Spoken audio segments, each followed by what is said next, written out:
حضرت فاروق، عمر فاروق رضی اللہ تعالیٰ عنہ کا عہد خلافت، یہ اسلام کے ایکسپینشن کا دور ہے۔ اب جو وہ انٹرنل ڈفتی ختم ہو گئی، انٹرنلی کنسولیڈیٹ ہو گیا انقلاب محمدی صلی اللہ علیہ وسلم، لہذا پوری طاقت کے ساتھ اب 3 لشکر نکلے ہیں، مشرق کے لیے، شمال کے لیے، مغرب کے لیے، اور فتوحات کا دائرہ شروع ہوا۔ 10 برس حضرت عمر رضی اللہ تعالیٰ عنہ کے خلافت کے وہ ہیں، نوٹ کیجئے، جس میں ایک سلطنت 2 سپر پاورز اس وقت کی تھی، کئی 100 سال سے چلی آ رہی تھی، 2 سپر پاورز، اور دونوں جزیرہ نمائے عرب کے سر پر بیٹھی ہوئی تھی۔ سلطنت ایران، عراق سے ہو کر سلطنت ایران، کہ خسرو کے زمانے سے، ذوالقرنین کے زمانے سے عظیم مملکت تھی، سپر پاور۔ دوسری طرف سلطنت روما، دی رومن امپائر، 3 بر اعظموں کو محیط تھی۔ رومن امپائر پورا شمالی افریقہ اس کے تحت تھا، پورا مغربی ایشیا اس کے تحت تھا، شام اس کے تحت تھا، ترکی اس کے تحت تھا، اور یورپ کا سارا مشرقی علاقہ اس کے تحت تھا۔ رومن امپائر، آپ کو معلوم ہے حضرت عمر کے زمانے میں رضی اللہ تعالی عنہ سلطنت کسریٰ کے تو پرخچے اڑ گئے، نام ختم ہو گیا، وجود نہ رہا عظیم سلطنت کسریٰ۔ حالانکہ آپ کے علم میں ہوگا ان کا بڑا شاندار ماضی تھا، کہ خسرو اور کیقباد، بڑے بڑے یہ کیانی کہلاتے ہیں، یہ کیان جو ہے یہ بڑی عظیم ایک یوں سمجھیے کہ خاندان تھا بادشاہوں کا، لیکن یہ کہ وہ پوری سلطنت کسریٰ ختم ہو گئی۔ کیوں؟ اس نے حضور کے نامہ مبارک کو چاک کیا تھا، اور حضور نے فرما دیا تھا صلی اللہ علیہ وسلم، خسرو نے میرا خط نہیں چاک کیا، اپنی سلطنت چاک کر دی، اور واقعتاً سلطنت کسریٰ جو ہے ختم ہو گئے، نام و نشان ختم ہو گیا۔ دوسری طرف سلطنت روما تھی، عیسائیوں کے ساتھ، چونکہ وہ تھی کرسچین، عیسائیوں کے ساتھ حضور کے زمانے میں کوئی براہ راست تصادم نہیں ہوا تھا، سارا تصادم ہوا تھا یا مشرکین عرب سے اور یا یہودیوں سے۔ عیسائی جو ہے عربین پیننسولا میں تھے ہی نہیں، یمن کے علاقے میں کچھ تھے لیکن ان کی کوئی حیثیت نہیں تھی، لہذا کوئی کنفرنٹیشن نہیں ہوئی۔ دوسرے عیسائیوں میں ابھی اہل علم موجود تھے، جیسے آپ کو معلوم ہے نجاشی بادشاہ کیسے ایمان لے آئے، اس نے حضرت عیسیٰ کے بارے میں پوچھا، حضرت جعفر طیار رضی اللہ تعالیٰ عنہ نے سورہ مریم کی آیات پڑھ کر سنائیں، اور اس نے کہا بین ہی جو ان آیات میں تم نے پڑھا ہے، عیسیٰ کی حقیقت اس سے 3 کے برابر بھی زیادہ نہیں ہے۔ اسی طرح ہرقل نے جب اس کو حضور کا نامہ مبارک پہنچا، اس نے جو بھی پیغامبر آئے تھے ایلچی، ان کا اکرام کیا، احترام کیا۔ وہ عالم تھا، جان گیا کہ یہ نبی آخر الزمان ہے، چاہتا تھا کہ میں ایمان لے آؤں بشرطے کہ میرے سارے درباری سپہ سالار بھی ایمان لے آئیں۔ جیسے کہ سن 300 عیسوی میں پوری رومن امپائر نے عیسائیت اختیار کی تھی، اس سے پہلے وہ بت پرست تھے۔ 300 عیسوی میں سلطنت روما کا جو ایمپرر تھا وہ ایمان لے آیا حضرت عیسیٰ پر۔ اس وقت تک ظاہر بات ہے اسلام حضرت عیسیٰ کا دین تھا، حضور تو ابھی آئے نہیں، حضور کے آنے میں تو ابھی 300 برس باقی ہیں۔ وہ عیسائی ہو گیا، پوری مملکت عیسائی ہو گئی، تو وہ نظام جو تھا حکومت کا برقرار رہا، انٹیکٹ رہا۔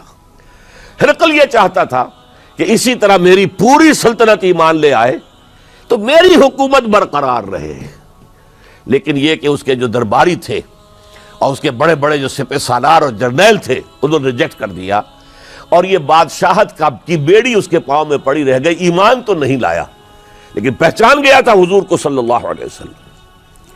اور اس سلطنت روما سے پھر آپ کو معلوم ہونا چاہیے کہ مسلمانوں نے اس کی 3 ٹانگوں میں سے 2 ٹانگیں توڑ دی، پورے شمالی افریقہ سے نکال باہر کیا، پورے مغربی ایشیا سے، یہ شام اور ترکی کا علاقہ اناطولیہ نکال دیا، اور اس کی سلطنت محدود رہ گئی یورپ کے اندر۔ تو یہ عظیم کام ہوئے ہیں حضرت عمر رضی اللہ تعالی عنہ کے عہد میں۔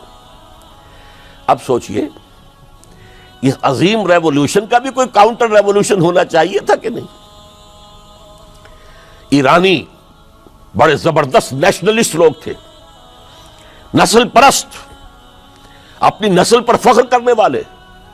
ہماری روایات عظیم ہیں، ہم کہ خسرو کے وارث ہیں. اور آپ کو معلوم ہے کہ آخری جو بادشاہ تھا رضا شاہ پہلوی، وہ چاہتا تھا کہ خسرو کے دور کی عظمت اور سطوت کو دوبارہ لے آئے. 2500 سالہ جشن اس نے منایا تھا. وہ چاہتا تھا وہی شان میری ہو جائے جو کہ خسرو کی تھی. یہ جو ان کے اندر نیشنلزم تھا، جب ان کی سلطنت کے پرچے اڑ گئے حضرت عمر رضی اللہ تعالیٰ عنہ کے ہاتھوں، تو ان کے دلوں میں حضرت عمر کی دشمنی، وہ خون کے پیاسے ہو گئے عمر کے رضی اللہ تعالیٰ عنہ. میں یہاں آپ کو ذرا ایک حوالہ دے دوں.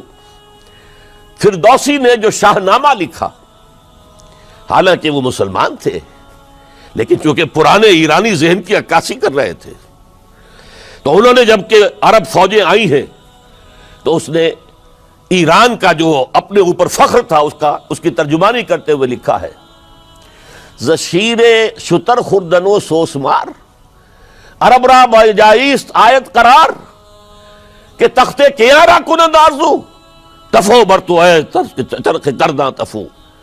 کہ یہ عرب اونٹنیوں کا دودھ پینے والے، گوہ کھانے والے.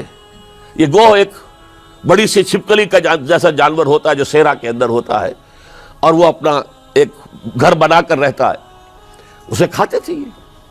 تو یہ گوہ کھانے والے، اونٹنیوں کا دودھ پینے والے عرب، آج ان کی یہ جرت، یہ جسارت، یہ ہمت کہ تخت کیارا کنند آرزو، کہ وہ آج آرزو کر رہے ہیں کہ کئے سلطنت کئے کا تخت جو ہے وہ ہمیں مل جائے.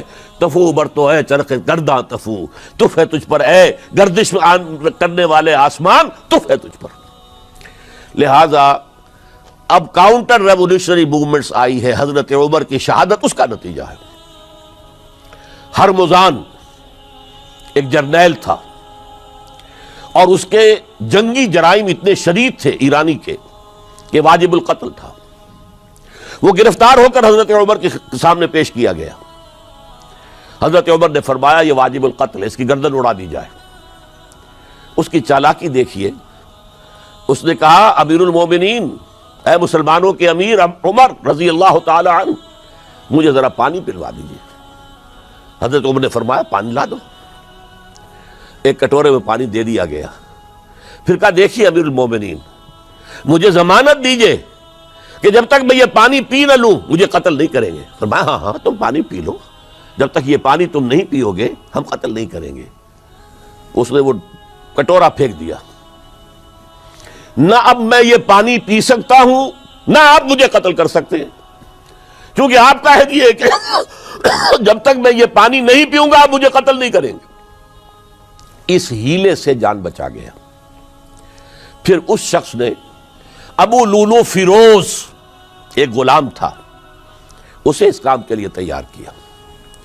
حضرت مغیرہ ابن شعبہ کا غلام تھا وہ، اور حضرت مغیرہ نے اس سے روزانہ کی ایک اجرت کہ تم کام کرو، مجھے صرف 7 آنے روزانہ دے دیا کرو.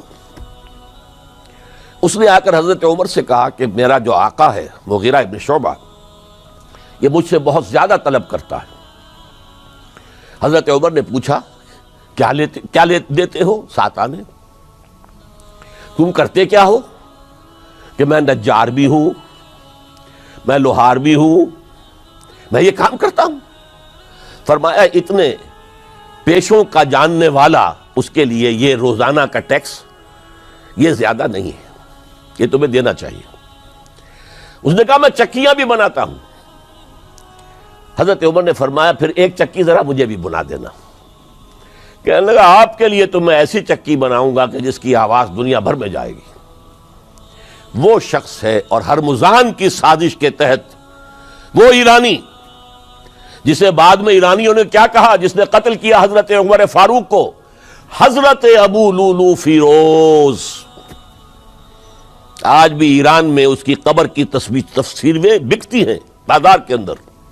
حضرت ابو لولو فیروز وہ آیا ہے مسجد نبوی میں، اور آ کر اس نے جبکہ حضرت عمر رضی اللہ تعالیٰ عنہ امامت فرما رہے حملہ کیا، 5-6 وار خنجر کے کیے. حضرت عمر رضی اللہ تعالیٰ شدید مجروح ہو گئے. یہ انتقام تھا جو عجم نے وہ سلطنت کے جس کے ٹکڑے ختم ہو گئے تھے، جس کا ٹکڑے کر دیے گئے تھے، اس نے انتقام لیا عالم اسلام سے.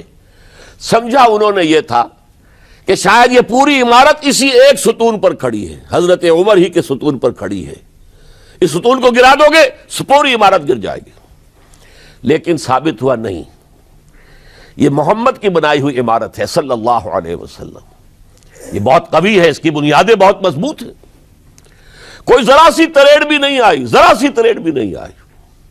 حضرت عمر فاروق کی شہادت کے بعد حضرت عثمان رضی اللہ تعالیٰ عنہ کا دور خلافت شروع ہوا، اور جوں کا توں جو قافلہ چل رہا تھا آگے چلتا چلا گیا.